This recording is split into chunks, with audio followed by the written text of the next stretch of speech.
നമസ്കാരം STV evening ന്യൂസിലേക്ക് സ്വാഗതം. ആദ്യം പ്രധാന വാർത്തകൾ. പാലക്കാട് വനമേഖലയിൽ നിന്ന് PT അഞ്ചാമനെ മയക്കുവെടിവെച്ച് പിടികൂടി. ആനയെ പിടികൂടിയത് വെറ്റിനറി സർജൻ അരുൺ സക്രിയുടെ നേതൃത്വത്തിലുള്ള 15-അംഗ സംഘം. PT അഞ്ചാമനെ പിടികൂടിയത് വിദഗ്ധ ചികിത്സയ്ക്കായി. സഹായത്തിനായി കുങ്കിയാനകളും. ജനാധിപത്യത്തിന്റെ കശാപ്പുകാരായി മോഡിയും തെരഞ്ഞെടുപ്പ് കമ്മീഷനും മാറിയെന്ന് DC secretary V Ramendran. 80 Lok Sabha മണ്ഡലങ്ങളിൽ നിന്നായി 80,000 മുതൽ 1,25,000 വ്യാജ വോട്ടർ ഐഡികൾ നിർമ്മിച്ച് തെരഞ്ഞെടുപ്പ് അട്ടിമറിച്ചെന്നാരോപിച്ച് പാലക്കാട് നഗരത്തിൽ കോൺഗ്രസിന്റെ പ്രതിഷേധം. കൃഷിയിടത്തിലെ പൊട്ടിവീണ വൈദ്യുതി കമ്പിയിൽ നിന്നും ഷോക്കേറ്റ് യുവതിക്ക് ദാരുണാന്ത്യം. ഒപ്പമുണ്ടായിരുന്ന ഭർത്താവിനും പരുക്ക്. എരുമപ്പെട്ടി കുണ്ടന്നൂർ തെക്കേക്കര മാളിയേക്കൽ വീട്ടിൽ ജൂലിയാണ് മരണപ്പെട്ടത്. സംഭവം വെള്ളിയാഴ്ച രാവിലെ 9 മണിയോടെ. മണ്ണൂരിലെ ഗ്രാമീണ മേഖലകളിൽ സ്ഥാപിച്ച വഴിവിളക്കുകൾ കത്താത്തതിനാൽ മേഖലയിലെ ഭൂരിഭാഗവും ഇരുട്ടിൽ. സമയബന്ധിതമായി വഴിവിളക്കുകൾ അറ്റകുറ്റപ്പണി നടത്തുന്നില്ലെന്ന പരാതി. വിഷയത്തിൽ ഗ്രാമപഞ്ചായത്ത് അധികൃതർ നോക്കുകുത്തിയാകുന്നു. നടപടി ഉണ്ടായില്ലെങ്കിൽ പഞ്ചായത്തിന് മുന്നിൽ സമരപരിപാടികൾ ആരംഭിക്കുമെന്ന് പഞ്ചായത്ത് അംഗം VM അൻവർ സാദിഖ്. വാർത്തകൾ വിശദമായി. പാലക്കാട് വനമേഖലയിൽ നിന്നും PT അഞ്ചാമനെ മയക്കുവെടിവെച്ച് പിടികൂടി. വെറ്റിനറി സർജൻ അരുൺ സക്രിയുടെ നേതൃത്വത്തിലുള്ള 15-അംഗ സംഘമാണ് ആനയെ പിടികൂടിയത്. ആനയ്ക്ക് മതിയായ ചികിത്സ നൽകുന്നതിന് വേണ്ടിയാണ് പിടികൂടിയത്. ഇടതുകണ്ണിന് കാഴ്ച നഷ്ടപ്പെട്ട PT അഞ്ചാമന് വലതുകണ്ണിലെ കാഴ്ച കുറഞ്ഞ നിലയിലാണ്. ദൗത്യസേനയോടൊപ്പം 2 കുങ്കിയാനകളും സഹായത്തിനെത്തിയിരുന്നു. ആനയുടെ ഇടതുകണ്ണിന് നേരത്തെ കാഴ്ചയുണ്ടായിരുന്നില്ല. വലതുകണ്ണിന് കാഴ്ച കുറഞ്ഞതോടെയാണ് ചികിത്സ നൽകാൻ തീരുമാനിച്ചത്. ആനയുടെ ശരീരത്തിൽ മുറിവുകൾ കണ്ടെത്തിയിരുന്നു. തപ്പിത്തടഞ്ഞാണ് ആന നടക്കുന്നത്. മുറിവുകൾക്ക് കൂടി ചികിത്സ നൽകാനാണ് തീരുമാനം. ആനയെ ചികിത്സ നൽകി കാട്ടിലേക്ക് തന്നെ വിടണോ, വിദഗ്ധ ചികിത്സയ്ക്കായി വനംവകുപ്പിന്റെ ബേസ് ക്യാമ്പിലേക്ക് കൊണ്ടുപോകണോ എന്ന കാര്യം തീരുമാനിക്കും. ചികിത്സയ്ക്കാവശ്യമായ മുന്നൊരുക്കങ്ങൾ പൂർത്തിയാക്കി. ആനയുടെ കാഴ്ച നഷ്ടപ്പെട്ടതെങ്ങനെയെന്നും ചികിത്സാ ദൗത്യം ആരംഭിക്കുന്നതോടെ കണ്ടെത്താനാകുമെന്ന പ്രതീക്ഷയിലാണ് വനംവകുപ്പ്. 30-നും 35-നും ഇടയിൽ പ്രായമുള്ള ചെറുപ്പമായ ആനയുടെ 2 കണ്ണിനും തകരാർ സംഭവിച്ചതെങ്ങനെയെന്ന് ഇതുവരെ വനംവകുപ്പിന് വ്യക്തമായിട്ടില്ല. Forest chief veterinary surgeon doctor Arun Zacharia ഉൾപ്പെടെ 15 പേരാണ് ദൗത്യസംഘത്തിലുള്ളത്. സഹായത്തിനായി വിക്രം, ഭരതൻ എന്നീ കുങ്കിയാനകളുമുണ്ട്. News bureau, Palakkad. വ്യാജ വോട്ടർ ഐഡികൾ നിർമ്മിച്ച് തെരഞ്ഞെടുപ്പ് അട്ടിമറിച്ചെന്നാരോപിച്ച് പാലക്കാട് നഗരത്തിൽ കോൺഗ്രസിന്റെ നേതൃത്വത്തിൽ പ്രതിഷേധ പ്രകടനം. ജനാധിപത്യത്തിന്റെ കശാപ്പുകാരായി മോഡിയും തെരഞ്ഞെടുപ്പ് കമ്മീഷനും മാറിയെന്നും DCC general secretary V Ramendran ആരോപിച്ചു. 80,000 മുതൽ 1,25,000 വോട്ടുകളാണ് 80 ലോക്സഭാ മണ്ഡലത്തിൽ വ്യാജമായി നിർമ്മിച്ചതെന്നും രാമേന്ദ്രൻ പറഞ്ഞു. വ്യാജ വോട്ടർ ഐഡികൾ നിർമ്മിച്ച് തെരഞ്ഞെടുപ്പ് അട്ടിമറിച്ചതിനെതിരെ കോൺഗ്രസ് നഗരത്തിൽ പ്രതിഷേധ പ്രകടനം നടത്തി. സ്റ്റേഡിയം സ്റ്റാൻഡ് പരിസരത്ത് മോദിയുടെ കോലം കത്തിച്ചു. ഭരണത്തിൽ വരില്ലെന്നുറപ്പായ സാഹചര്യത്തിൽ കണക്കുകൂട്ടി കരുതിക്കൂട്ടിയാണ് തെരഞ്ഞെടുപ്പ് അട്ടിമറി നടത്തിയത്. വോട്ടർ രേഖകൾ കൈമാറാതെ അട്ടിമറി ഒളിപ്പിച്ചുവെക്കാൻ തെരഞ്ഞെടുപ്പ് കമ്മീഷൻ നടത്തിയ ഒളിച്ചുകളിക്കെതിരെയാണ് രാഹുൽ ഗാന്ധി ബോംബ് പൊട്ടിച്ചത്. ജനാധിപത്യ വ്യവസ്ഥ നിലനിൽക്കാൻ രാഹുൽ ഗാന്ധിക്കൊപ്പം ജനാധിപത്യ വിശ്വാസികൾ അണിനിരക്കണം. ജനാധിപത്യത്തിന്റെ അന്തകർക്ക് കാലം മാപ്പ് നൽകില്ലെന്നും പ്രതിഷേധം ഉദ്ഘാടനം ചെയ്ത V രാമചന്ദ്രൻ പറഞ്ഞു.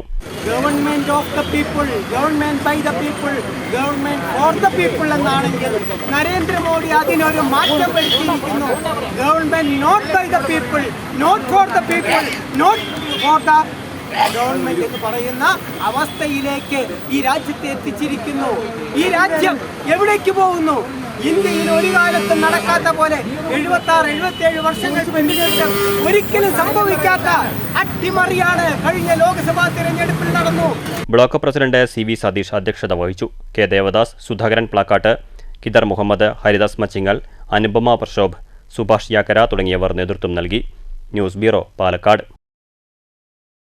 കൃഷിയിടത്തിലെ പൊട്ടിവീണ വൈദ്യുതി കമ്പിയിൽ നിന്ന് ഷോക്കേറ്റ യുവതിക്ക് ദാരുണാന്ത്യം. ഒപ്പമുണ്ടായിരുന്ന ഭർത്താവിനും പരിക്കേറ്റു. എരുമപ്പെട്ടി കുണ്ടന്നൂർ തെക്കേക്കര മാളിയേക്കൽ വീട്ടിൽ ബെന്നിയുടെ ഭാര്യ 48 വയസ്സുള്ള ജൂലിയാണ് ഷോക്കേറ്റ് മരിച്ചത്. സംഭവം നടന്ന് വെള്ളിയാഴ്ച രാവിലെ 9 മണിയോടുകൂടി. കുണ്ടന്നൂർ തെക്കേക്കര മാളിയേക്കൽ വീട്ടിൽ ബെന്നിയുടെ ഭാര്യ 48 വയസ്സുള്ള ജൂലിയാണ് ഷോക്കേറ്റ് മരിച്ചത്. ബെന്നിക്ക് ഷോക്കേറ്റെങ്കിലും അപകടനില തരണം ചെയ്തു. രാവിലെ 9 മണിയോടെയാണ് അപകടമുണ്ടായത്. വീടിനോട് ചേർന്നുള്ള കൃഷിയിടത്തിൽ തേങ്ങ പെറുക്കുവാനായി പോയതായിരുന്നു 2 പേരും. പറമ്പിലെ മോട്ടോർ പുരയിലേക്ക് പോയിരുന്ന വൈദ്യുതി ലൈൻ പൊട്ടി വീണ് കിടന്നിരുന്നു. ഇതിൽ നിന്നാണ് ജൂലിക്ക് ഷോക്കേറ്റത്. ഭർത്താവ് ബെന്നിക്ക് ഷോക്കേറ്റുമെങ്കിലും അത്ഭുതകരമായി രക്ഷപ്പെടുകയായിരുന്നു. പരിക്കേറ്റ ജൂലിയെ ഉടൻ തൃശൂർ മെഡിക്കൽ കോളേജ് ആശുപത്രിയിൽ എത്തിച്ചെങ്കിലും മരണം സംഭവിച്ചു. News bureau, Thrissur. മണ്ണൂരിലെ ഗ്രാമീണ മേഖലകളിൽ സ്ഥാപിച്ച വഴിവിളക്കുകൾ കത്താത്തതിനാൽ മേഖലയിലെ ഭൂരിഭാഗവും ഇരുട്ടിലായതായി പരാതി. സമയബന്ധിതമായി വഴിവിളക്കുകളുടെ അറ്റകുറ്റപ്പണികൾ നടത്താത്തതും പരിപാലനം നടത്താത്തതുമാണ് വഴിവിളക്കുകൾ കത്താത്തതിനു കാരണം. നടപടി ഉണ്ടായില്ലെങ്കിൽ പഞ്ചായത്തിന് മുന്നിൽ സമരപരിപാടികൾ ആരംഭിക്കുമെന്ന് പഞ്ചായത്ത് അംഗം VM അൻവർ സാദിഖ് മുന്നറിയിപ്പ് നൽകി. മണ്ണൂരിലെ ഗ്രാമീണ മേഖലകൾ ഇരുട്ടിലായി. വഴിവിളക്കുകൾ ശരിയാംവിധം പരിപാലനമില്ലാത്തതാണ് ഗ്രാമപ്രദേശങ്ങൾ പൂർണ്ണമായും ഇരുട്ടിലായത്. 6 മാസമായത്രേ ഇതേ അവസ്ഥയിൽ. ഇതുമൂലം ചില പ്രദേശങ്ങൾ സാമൂഹ്യവിരുദ്ധരുടെ താവളമായി മാറുന്നതായും ആക്ഷേപമുണ്ട്. ഗ്രാമീണ മേഖലയിലെ മുക്കും മൂലയും ഇരുട്ടിലായതോടെ യാത്രക്കാരും ദുരിതത്തിലായി. വഴിവിളക്ക് പരിപാലനം നടത്തുന്ന പുതിയ കരാറുകാർ വേണ്ടത്ര ശുഷ്കാന്തി കാണിക്കുന്നില്ലെന്നാണ് പരാതി. ഇവരെക്കൊണ്ട് അറ്റകുറ്റപ്പണികൾ ചെയ്യിപ്പിക്കാനോ നിയന്ത്രിക്കാനോ പഞ്ചായത്ത് നേതൃത്വത്തിന് കഴിയില്ലെന്നും ആക്ഷേപമുണ്ട്. മണ്ണൂർ പഞ്ചായത്ത് നാഥനില്ലാത്ത അവസ്ഥയിലായെന്ന് പഞ്ചായത്ത് അംഗവും മുസ്ലിം ലീഗ് കോങ്ങാട് മണ്ഡലം ജനറൽ സെക്രട്ടറിയുമായ VM അൻവർ സാദിഖ് കുറ്റപ്പെടുത്തി. പഴയ കരാറുകാരൻ ശരിയല്ലെന്ന് പറഞ്ഞാണ് പുതിയ കരാറുകാരനെ നിയമിച്ചത്. എന്നാൽ എല്ലാം ഒരുപോലെയായി. 5-10 വാർഡുകളിൽ 60ഓളം വഴിവിളക്കുകൾ കത്താതെ നോക്കുകുത്തിയായി കിടപ്പാണ്. മാസങ്ങൾക്ക് മുൻപ് പ്രധാന റോഡുകളിൽ കത്താത്ത നാമമാത്രമായ ലൈറ്റുകൾ നന്നാക്കിയിരുന്നു. പിന്നെ കരാറുകാർ വന്നിട്ടില്ല. വിളിച്ചാൽ ഫോൺ എടുക്കുന്നില്ലത്രേ. തെരുവിളക്കുകൾ കത്തിക്കാൻ നടപടി ഉണ്ടായില്ലെങ്കിൽ പഞ്ചായത്ത് ഉപരോധമടക്കമുള്ള സമരം ആരംഭിക്കുമെന്ന് VM അൻവർ സാദിഖ് മുന്നറിയിപ്പ് നൽകി. തെരുവിളക്കുകൾ കത്താതെ ഇതിനെതിരെ ശക്തമായി പ്രതിഷേധിക്കുകയാണ്. പഞ്ചായത്ത് സെക്രട്ടറി ഉപരോധിക്കുന്നതടക്കമുള്ള സമരപരിപാടികളുമായി മുന്നോട്ട് പോവുക തന്നെ ചെയ്യും. ഇത് ഇവരുടെ അധികാരികളുടെ ശ്രദ്ധയിൽപ്പെടുത്തിയിട്ട് മാസങ്ങളായി ഞങ്ങൾ പറയുന്നുണ്ട്. ഇന്ന് വരും, നാളെ വരും, തിങ്കളാഴ്ച വരും, ബുധനാഴ്ച വരും എന്ന് പറയുകയല്ലാതെ മാസങ്ങളായി 6 മാസത്തിലധികമായി പുതിയ ആൾ ടെൻഡർ എടുത്തിട്ടും ഇത് തന്നെയാണ് അവസ്ഥ. പഴയ ആൾ ടെൻഡർ എടുത്തപ്പോഴും ശരിയല്ല, ചെയ്യുന്നില്ല എന്ന് പറഞ്ഞാണ് അദ്ദേഹത്തിനെ മാറ്റിയത്. പുതിയ ആളുകൾ എടുത്തിട്ടും ഇന്നും തെരുവിളക്കുകൾ യാതൊരു അതിനു വേണ്ടിയിട്ടുള്ള പണിയും ചെയ്യുന്നില്ല എന്നുള്ളത് പ്രതിഷേധാർഹമാണ്. News bureau തിരുപ്പാല. ഭാരതപ്പുഴയിൽ മാനന്നൂരിൽ ഉരുക്ക് തടയണയ്ക്ക് സമീപം അനധികൃതമായി മത്സ്യബന്ധനം നടത്തിയവർക്കെതിരെ ഫിഷറീസ് വകുപ്പിൻ്റെ നടപടി. ഫിഷറീസ് വകുപ്പിന് ലഭിച്ച രഹസ്യ വിവരത്തെ തുടർന്നാണ് പരിശോധന. മീൻപിടുത്തക്കാർക്ക് പിഴ ചുമത്തിയതിനു പുറമെ 5ലധികം കുളത്തുകളുള്ള സ്പൈഡർ ഹുക്കുകളും സംഘം പിടിച്ചെടുത്തു. ഭാരതപ്പുഴയിലെ വാണിയംകുളം മാനന്നൂർ ഉരുക്ക് തടയണ കേന്ദ്രീകരിച്ച് നടത്തിയ പരിശോധനയിലാണ് അനധികൃതമായി മത്സ്യബന്ധനം നടത്തുന്നവരെ കണ്ടെത്തി പിടികൂടിയ ശേഷം പിഴ ഈടാക്കിയത്. ഫിഷറീസ് വകുപ്പിന് ലഭിച്ച രഹസ്യ വിവരത്തെ തുടർന്നായിരുന്നു പരിശോധന. 5ലധികം കുളത്തുകളുള്ള സ്പൈഡർ ഹുക്കുകൾ ഉപയോഗിച്ച് തടയണ പരിസരത്തെ മീൻ പിടിച്ചവരെയാണ് പിടികൂടിയത്. ഭാരതപ്പുഴ കേന്ദ്രീകരിച്ച് വിവിധ തടയണകളിൽ ഇത്തരത്തിൽ ഒരു ചൂണ്ടയിൽ തന്നെ 5ഉം അതിൽ കൂടുതലും കുളത്തുകളുള്ള സ്പൈഡർ കുളത്തുകാർ ഉപയോഗിച്ച് മീൻ പിടിക്കുന്നുണ്ടെന്ന് ഫിഷറീസ് വകുപ്പിന് പലയിടങ്ങളിൽ നിന്നായി പരാതി ലഭിച്ചിരുന്നു. Alathur Matsyabhavan fisheries officer Arun Baby, aquaculture promoter K Vinod എന്നിവരുടെ നേതൃത്വത്തിലായിരുന്നു പരിശോധന നടത്തിയത്. മത്സ്യഭവൻ പരിധിയിൽ ഭാരതപ്പുഴയുടെ തീരങ്ങളിൽ അനധികൃതമായി മത്സ്യബന്ധനം നടക്കുന്നുണ്ട് എന്ന പരാതി മത്സ്യത്തൊഴിലാളികളിൽ നിന്നും പ്രദേശവാസികളിൽ നിന്ന് ലഭിക്കുകയുണ്ടായി. അതിൻ്റെ അടിസ്ഥാനത്തിൽ ഫിഷറീസ് വകുപ്പ് ആലത്തൂർ മത്സ്യഭവനിൽ നിന്നും പരിശോധന നടത്തുകയും ആ പരിശോധനയിൽ വാണിയംകുളം മാന്നന്നൂർ തടയണയ്ക്ക് സമീപം അനധികൃതമായി മത്സ്യബന്ധനം നടത്തുന്നുണ്ട് എന്ന് നേരിട്ട് ബോധ്യമാവുകയും മത്സ്യബന്ധനം നടത്തിയ ആളുകളിൽ നിന്ന് പിഴ ഈടാക്കുകയും തുടർന്നുള്ള ദിവസങ്ങളിൽ അനധികൃതമായി മത്സ്യബന്ധനം നടത്തരുത് എന്ന നിർദ്ദേശം നൽകുകയും ചെയ്തിട്ടുണ്ട്. മീൻപിടുത്തം തടയുന്നതിനായി പരിശോധന തുടരുമെന്നും അധികൃതർ വ്യക്തമാക്കി. News bureau Ottapalam. കാവുവൽക്കരിക്കുന്ന ഗവർണറുടെ നടപടികളിൽ പ്രതിഷേധിക്കുക തുടങ്ങിയ ആവശ്യങ്ങൾ ഉന്നയിച്ച് SFI നടത്തിയ രാപ്പകൽ സമരം സമാപിച്ചു. SFI ഒറ്റപ്പാലം ഏരിയ കമ്മിറ്റിയുടെ ആഭിമുഖ്യത്തിൽ പാലപ്പുറം NSS കോളേജിന് മുന്നിലായിരുന്നു സമരം. CPM Ottapalam area secretary S Krishnadas ഉദ്ഘാടനം ചെയ്തു. സർവകലാശാലകളെ കാവ്യവൽക്കരിക്കുന്ന ഗവർണറുടെ നടപടികളിൽ പ്രതിഷേധിക്കുക, ചട്ടലംഘനത്തിലൂടെ KSU നേതാവിന് മാർക്ക് ദാനം നടത്തിയ കാലിക്കറ്റ് VCയെ സസ്പെൻഡ് ചെയ്യുക എന്നീ ആവശ്യങ്ങൾ ഉന്നയിച്ചാണ് SFI Ottapalam area committee Palappuram NSS കോളേജിന് മുന്നിൽ രാപ്പകൽ സമരം സംഘടിപ്പിച്ചത്. സമരത്തിന്റെ സമാപന സമ്മേളനം CPIM Ottapalam area secretary S Krishnadas ഉദ്ഘാടനം ചെയ്തു. മാറ്റി നിർത്തിക്കൊണ്ട് ക്രിസ്ത്യൻ ന്യൂനപക്ഷത്തെ ഉപയോഗപ്പെടുത്തിക്കൊണ്ട് കേരളത്തിലേക്ക് കടന്നു വരാൻ വേണ്ടി കഴിയുമോ എന്നുള്ള ശ്രമമാണ് അവർ നിരന്തരം നടത്തിക്കൊണ്ടിരിക്കുന്നത്. നമ്മുടെ കേരളത്തിന്റെ പ്രത്യേകത എന്ന് പറഞ്ഞാൽ ന്യൂനപക്ഷ വിഭാഗം ഏതാണ്ട് പകുതി നമ്മുടെ സംസ്ഥാനത്തിന്റെ പകുതി ജനവിഭാഗത്തിൽ വരുന്ന ആളുകളാണ്. അത്തരമൊരു സാഹചര്യത്തിൽ BJPക്ക് കേരളത്തിലേക്ക് കടന്നു വരണമെന്നുണ്ടെങ്കിൽ ന്യൂനപക്ഷ വിഭാഗത്തിലെ മുസ്ലിം ന്യൂനപക്ഷത്തെ മാറ്റി നിർത്തിക്കൊണ്ട് ക്രിസ്ത്യൻ ന്യൂനപക്ഷത്തിലൂടെ കേരളത്തിൽ പിടിക്കാൻ വേണ്ടി കഴിയുമോ എന്നുള്ള ശ്രമമാണ്. SFI Ottapalam area president Sachin S Kumar അധ്യക്ഷത വഹിച്ചു. ജില്ലാ സെക്രട്ടേറിയറ്റ് അംഗം Muhammad Mustafa, area secretary K Abu Fazil, ജില്ലാ കമ്മിറ്റി അംഗം ES Anaka, area vice president M Mithra എന്നിവർ സംസാരിച്ചു. News bureau Ottapalam. KCB pensioners കൂട്ടായ്മ പാലക്കാട് ജില്ലാ കമ്മിറ്റിയുടെ നേതൃത്വത്തിൽ വൈദ്യുതി ഭവന് മുന്നിൽ ആഹ്ലാദ പ്രകടനം നടത്തി. തടഞ്ഞുവച്ചിരുന്ന 31 മാസത്തെ കുടിശ്ശിക അടുത്ത മാസത്തെ പെൻഷനോടൊപ്പം കൊടുക്കാൻ കേരള ഹൈക്കോടതി ഉത്തരവായതിനെ തുടർന്നായിരുന്നു ആഹ്ലാദ പ്രകടനം. ഇലക്ട്രിസിറ്റി ബോർഡിലെ ജീവനക്കാർക്കും പെൻഷൻകാർക്കും DA, DR നിഷേധത്തിനെതിരെ പലതവണ ബോർഡ് അധികാരികൾക്കും വകുപ്പ് മന്ത്രിക്കും നിരന്തരം നിവേദനങ്ങൾ നൽകിയിട്ടും യാതൊരു അനുകൂല തീരുമാനവും ഇല്ലാതിരുന്ന സാഹചര്യത്തിൽ ഹൈക്കോടതിയെ സമീപിക്കുകയായിരുന്നു. ജില്ലാ അധ്യക്ഷൻ S പരമേശ്വരൻ അധ്യക്ഷത വഹിച്ചു. സംസ്ഥാന സെക്രട്ടറി അബു ജോൺ ഉദ്ഘാടനം ചെയ്തു. മുതൽ നൽകണമെന്ന് ഒരു ഉത്തരവിടുകയുണ്ടായി. ആ ഉത്തരവ് പെൻഷൻ കൂട്ടായ്മയും KCBയിലെ എല്ലാ ജീവനക്കാരെയും സംബന്ധിച്ച് അത്യാഹ്ലാദം നൽകുന്ന ഒരു സംഭവം തന്നെയാണ്. ഇതിൻ്റെ പിന്നിൽ പ്രവർത്തിച്ച KCB പെൻഷൻസ് കൂട്ടായ്മയുടെ സംസ്ഥാന നേതാക്കളെയും അതിൻ്റെ മറ്റ് ഭാരവാഹികളെയും അഭിനന്ദിക്കുന്നതിനും ഈ ആഹ്ലാദം ജീവനക്കാരുടെ ഇടയിലും പൊതുജനങ്ങളുടെ ഇടയിലും പങ്കുവയ്ക്കുന്നതിനും വേണ്ടിയാണ് നമ്മളിവിടെ ഇന്ന് കൂടിയിരിക്കുന്നത്. കുടിശ്ശികയായ 20% DA ഉടൻ അനുവദിക്കണമെന്നും മാസ്റ്റർ ട്രസ്റ്റിൽ മതിയായ തുക നിക്ഷേപിച്ച് പെൻഷൻ സുരക്ഷ ഉറപ്പാക്കണമെന്നും അദ്ദേഹം ആവശ്യപ്പെട്ടു.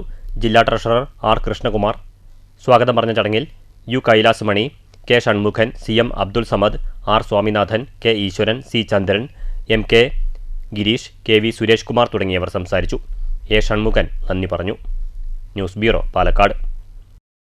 മണ്ണൂരിൽ പാതയോരങ്ങളിൽ മരത്തടികൾ ഇടുന്നത് മൂലം കുടിവെള്ള പദ്ധതിയുടെ പൈപ്പ് പൊട്ടാൻ കാരണമാകുന്നതായി പരാതി. മണ്ണൂർ ആനക്കല്ല് കുടിവെള്ള പദ്ധതിയുടെ ഭാരവാഹികളാണ് പരാതികൾ ഉന്നയിച്ചത്. വിവരം മങ്കര പോലീസിനെ അറിയിച്ചിട്ടുണ്ട്. മണ്ണൂർ ആനക്കല്ല് കുടിവെള്ള പദ്ധതിയുടെ ഭാരവാഹികളാണ് പരാതിയുമായി രംഗത്തെത്തിയത്. കഴിഞ്ഞ ദിവസങ്ങളിൽ മരക്കച്ചവടക്കാർ തടിയിറക്കുന്നതും കയറ്റുന്നതും കുടിവെള്ള പദ്ധതികളുടെ പൈപ്പ് പൊട്ടുന്നതായി ഭാരവാഹികൾ പരാതിപ്പെട്ടിരുന്നു. ലോഡ് കയറ്റുന്നതിനിടെ കോട്ടക്കുന്നപ്പള്ളിക്ക് സമീപത്തെ പൈപ്പ് പൊട്ടിയതായും പ്ലംബിംഗ് നിർത്തിവെക്കേണ്ടി വരുന്നതായും കമ്മിറ്റി ഭാരവാഹികൾ പരാതി ഉന്നയിച്ചു. പൊതുഗതാഗതം നടക്കുന്ന നമ്മുടെ കൊട്ടക്കുന്ന് റോഡിന് PW റോഡിന്റെ നടുവിൽ 2-3 ലോഡ് റബ്ബർ തടി കൊണ്ട് ഇറക്കിയിരിക്കുന്നു. കഴിഞ്ഞ 3 ദിവസമായി ഇതാണ് നടക്കുന്നത്. അതുമാത്രമല്ല 250ഓളം വീട്ടിലെ കുടുംബങ്ങൾക്ക് കുടിവെള്ളം ഉപയോഗിക്കുന്നത് ഈ റോഡിലൂടെ പോകുന്ന വെള്ളത്തിൽ നിന്നാണ്. കൊട്ടക്കുന്ന് കുടിവെള്ള വിതരണ പദ്ധതിയുടെ ഭാഗമായിട്ടാണ് 2 സ്ഥലത്ത് അവർ പൈപ്പ് പൊട്ടി. ഈ പൈപ്പിൻ്റെ മുകളിലാണ് ഈ തടിക്കഷ്ണങ്ങളൊക്കെ ഇവിടെ കൊണ്ട് ഇറക്കിയിരിക്കുന്നത്. അതുകൊണ്ട് ഇപ്പോൾ 2 സ്ഥലത്ത് പൈപ്പ് പൊട്ടിയിരിക്കുകയാണ്. മങ്കര CIനെ ഞങ്ങൾ ഇപ്പോൾ വിളിച്ച് അറിയിച്ചിട്ടുണ്ട്. അവർ കുറച്ച് കഴിഞ്ഞാൽ വരും. ഈ മരത്തിൻ്റെ മുതലാളിയെയും ആ വണ്ടിയെയും ഞങ്ങൾ കണ്ട് സംസാരിച്ചിട്ടുണ്ട്. ഇത് ഈ നാട്ടിൽ നിരന്തരമായി നടക്കുന്ന സംഭവമാണ്. ഈ കൊട്ടക്കുന്ന് പള്ളിക്ക് കുറച്ച് മുകളിലായിട്ട് ആഗമന കയറ്റത്തിൻ്റെ തൊട്ടിപ്പുറത്തായിട്ട് അക്യൂമാഷിൻ്റെ വീടിൻ്റെ എതിർവശത്ത് അവിടെ ഒരു പൊതുസ്ഥലമാണ്. അവിടെ പാറക്കൂട്ടങ്ങളാണ്. അവിടെ ജലജീവൻ മിഷൻ്റെ ഒരു പൈപ്പ് അവിടെ പോകുന്നുണ്ട്. ആ പൈപ്പിന് മുകളിൽ ഇതുവരെ ആ പൈപ്പ് കണക്ട് ചെയ്യാൻ കൂടി കഴിഞ്ഞിട്ടില്ല. ആ പൈപ്പിൻ്റെ മുകളിൽ ലോഡ് കണക്കിന് മരങ്ങൾ കൊണ്ട് തട്ടുകയാണ്. ഇതുമായി ബന്ധപ്പെട്ട് മങ്കര പോലീസിനെ അറിയിച്ചതായും ഭാരവാഹികൾ അറിയിച്ചു. ഇത്തരം സംഭവങ്ങൾ നിയന്ത്രിക്കണമെന്നും ഇവർ ആവശ്യപ്പെട്ടു. News bureau Vathirippala. സമൂഹത്തിലെ വ്യത്യസ്ത മേഖലകളിൽ നിന്നും തെരഞ്ഞെടുത്ത പ്രഗത്ഭരായ 10 വനിതകളെ ആദരിച്ച് ഷൊർണൂർ പട്ടാമ്പി ചിത്തിര വുമൻസ് അക്കാദമി. നിറവിൻ്റെ 10 പെൺമുദ്ര എന്ന തലക്കെട്ടിൽ കുളപ്പുള്ളി ഗസീബോ ഹെറിറ്റേജിലായിരുന്നു ആദരച്ചടങ്ങ്. പട്ടാമ്പി MLA മുഹമ്മദ് മുസിൻ ഉദ്ഘാടനം ചെയ്തു. നിറവിൻ്റെ 10 പെൺമുദ്ര എന്ന തലക്കെട്ടിലായിരുന്നു ആദരം. സമൂഹത്തിലെ വ്യത്യസ്ത മേഖലകളിൽ നിന്നും തിരഞ്ഞെടുത്ത പ്രഗത്ഭരായ 10 വനിതകളെയാണ് ഷൊർണൂർ പട്ടാമ്പി എന്നിവിടങ്ങളിൽ പ്രവർത്തിക്കുന്ന ചിത്തിര വുമൻസ് അക്കാദമിയുടെ നേതൃത്വത്തിൽ ആദരിച്ചത്. കുളപ്പുള്ളി ഗസീബോ ഹെറിറ്റേജിൽ പ്രൗഢഗംഭീരമായായിരുന്നു ആദരച്ചടങ്ങ്. പട്ടാമ്പി MLA മുഹമ്മദ് മുസിൻ ചടങ്ങ് ഉദ്ഘാടനം ചെയ്തു. കൊണ്ടുപോകാൻ കഴിയും എന്ന് തെളിയിച്ചു. അതുകൊണ്ട് അങ്ങനെയുള്ള ആളുകളാണ് ഇവിടെ ആദരിക്കുന്നതെന്നതിൽ വളരെ സന്തോഷമുണ്ട്. ഇങ്ങനെ ഓരോരുത്തരും ഇപ്പോൾ ശ്രീലയാണെങ്കിലും ഒക്കെ ഓരോ മേഖലയും അവർ മൾട്ടി ടാലൻറ്റഡ് ആണ്. അങ്ങനെ ഓരോരുത്തരും, ഞാൻ ഓരോരുത്തരെ എടുത്ത് പറയുന്നില്ല, പ്രസീതനെ നമുക്ക് പറയാതിരിക്കാൻ കഴിയില്ല. കാരണം ഭിന്നശേഷി മേഖല ആരാരും നോക്കാനില്ലാത്ത, അല്ലെങ്കിൽ ആരാരും ചിന്തിക്കാത്ത, സ്വന്തം ആവശ്യങ്ങൾ ചോദിച്ച് ആവശ്യം പറയുന്ന ആളുകളല്ല പലപ്പോഴും മാനസികമായി വെല്ലുവിളികൾ നേരിടുന്ന ചെറുപ്രായത്തിലുള്ള കുട്ടികൾ. എന്നാൽ അവരുടെ ആവശ്യങ്ങൾ അറിയുക മാത്രമല്ല, അവർക്ക് വേണ്ടി പരിശീലനം നടത്താനും എഡ്യൂക്കേറ്റർ എന്നുള്ള നിലക്ക് മാത്രമല്ല, VRCയിലെ പ്രധാനപ്പെട്ട നേതൃത്വ പങ്ക് വഹിച്ചുകൊണ്ട് ആ ഒരു പ്രവർത്തനം വളരെ നന്നായി മുന്നോട്ട് കൊണ്ടുപോവുകയും ഏറ്റവും നല്ല രീതിയിൽ ഭിന്നശേഷി മേഖലയിലെ പ്രവർത്തനങ്ങൾ അർഹതപ്പെട്ടവർക്ക് അവർക്ക് വേണ്ടത് കിട്ടുകയും അവർക്ക് ട്രെയിനിങ് ഒരുക്കുകയും സർക്കാരിൽ സമ്മർദ്ദം ചെലുത്തിക്കൊണ്ട് അവരുടെ ആവശ്യങ്ങൾ കൃത്യമായി പറയാനും ഞാനടക്കമുള്ള ജനപ്രതിനിധികൾക്ക് ഈ വിഷയങ്ങൾ പറഞ്ഞ് മനസ്സിലാക്കി തരാനും ഒക്കെ ചെയ്യുന്ന വലിയൊരു പ്രവർത്തനം. അവരുടെ പേഴ്സണൽ ലൈഫിലാണെങ്കിലും അല്ലെങ്കിൽ കുടുംബജീവിതത്തിലൊക്കെ ഒരുപാട് സമയം അതിനുവേണ്ടി മാറ്റിവെക്കാനുണ്ടാവില്ല എന്നെനിക്ക് ഉറപ്പാണ്. മാത്രമല്ല ഒരുപാട് സമ്മർദ്ദങ്ങളും അതിജീവിച്ചിട്ട് വേണം നമ്മളിത് പ്രവർത്തിക്കാൻ. CP ചിത്ര, ഷീബ അമീർ, രാധിക അശോക്, മല്ലിക ബാലകൃഷ്ണ, വി പ്രസീത, ദേവിക, ഷീല പ്രസാദ്, ശ്രീല നല്ലേടം, സിനി, ശ്രീകല എന്നിവരെ ചടങ്ങിൽ ഉപഹാരങ്ങളും പൊന്നാടയും നൽകി MLA ഉൾപ്പെടെയുള്ളവർ ആദരിച്ചു. കൾച്ചർ ക്ലബ്ബ് ലോഗോ പ്രകാശനം വനിതാ മിസ് കേരള അരുണിമ ജയൻ സംഗീതയ്ക്ക് കൈമാറി നിർവഹിച്ചു. വിദ്യാർത്ഥികൾക്കുള്ള സർട്ടിഫിക്കറ്റ് വിതരണം ഷൊർണൂർ നഗരസഭാ ചെയർമാൻ MK ജയപ്രകാശും നിർവഹിച്ചു. Chithra women's academy principal M Manjima report അവതരിപ്പിച്ചു. Spices Board chairperson advocate Sangeetha Viswamohan, women's academy correspondent Tini P Panackal, managing director Davin George, Anju, ആദരിക്കപ്പെട്ട 10 വനിതകൾ എന്നിവർ ചടങ്ങിൽ സംസാരിച്ചു. ആദരിക്കൽ ചടങ്ങിനെ ആകർഷണീയമാക്കാൻ വിദ്യാർത്ഥികളുടെ കലാപരിപാടികളും അരങ്ങേറി. News centre, Shoranur. ബെഫ്കോ ചില്ലറ വിൽപ്പനശാലകളിൽ ജോലി ചെയ്തു വരുന്ന ജീവനക്കാർക്ക് നൽകി വരുന്ന അഡീഷണൽ അഡ്വാൻസ് വർദ്ധിപ്പിച്ച് നൽകുന്നതിന് മാനേജ്മെന്റ് സർക്കാരിലേക്ക് ശുപാർശ ചെയ്ത് 2 വർഷമായിട്ടും വർദ്ധിപ്പിച്ച് നൽകാത്ത വകുപ്പ് മന്ത്രിയുടെ വഞ്ചനാപരമായ നിലപാടിൽ പ്രതിഷേധിച്ച് ഓഗസ്റ്റ് 12 നടത്തുന്ന സെക്രട്ടേറിയറ്റ് മാർച്ചും ധർണയും ഭാഗമായി പാലക്കാട് വെയർ ഹൗസിന് മുന്നിൽ നടത്തിയ വിശദീകരണ യോഗം DCC general secretary KG Eldho ഉദ്ഘാടനം ചെയ്തു. അസോസിയേഷൻ ജില്ലാ പ്രസിഡന്റ് തൃപ്പാളൂർ ശശി അധ്യക്ഷനായി. കൊടുമ്പ് മോഹൻ, കുഴൽമന്ദൻ രാമേന്ദ്രൻ, സംസ്ഥാന സെക്രട്ടറിമാരായ S സൂര്യപ്രകാശ്, S ഹക്കീം, സംസ്ഥാന കമ്മിറ്റി അംഗം ജിതേഷ് K, C ബിജുലാൽ എന്നിവർ പ്രസംഗിച്ചു. കേളശ്ശേരി ഗവൺമെൻറ് ഹൈസ്കൂളിൽ ഹിരോഷിമ നാഗസാക്കി ദിനം ആചരിച്ചു. Scout and guides, Rabia Arabic club എന്നിവയുടെ സംയുക്ത ആഭിമുഖ്യത്തിലായിരുന്നു ദിനാചരണ പരിപാടി സംഘടിപ്പിച്ചത്. ലോകസമാധാനത്തിൻ്റെ പ്രതീകമായി ലോകമെങ്ങും അറിയപ്പെടുന്ന ഒറിഗാമി കൊക്കുകളെ ഉണ്ടാക്കിയാണ് ഹിരോഷിമ നാഗസാക്കി ദിനം ആചരിച്ചത്. കേളശ്ശേരി ഗവൺമെൻറ് ഹൈസ്കൂളിലെ scouts and guides, Rabia Arabic club എന്നിവയുടെ സംയുക്ത ആഭിമുഖ്യത്തിലായിരുന്നു ദിനാചരണ പരിപാടി. സ്കൗട്ട്സ് മാസ്റ്റർ VM നൌഷാദ് ഉദ്ഘാടനം ചെയ്തു. ഗൈഡ്സ് ക്യാപ്റ്റൻ KK തുളസിദേവി അധ്യക്ഷയായി.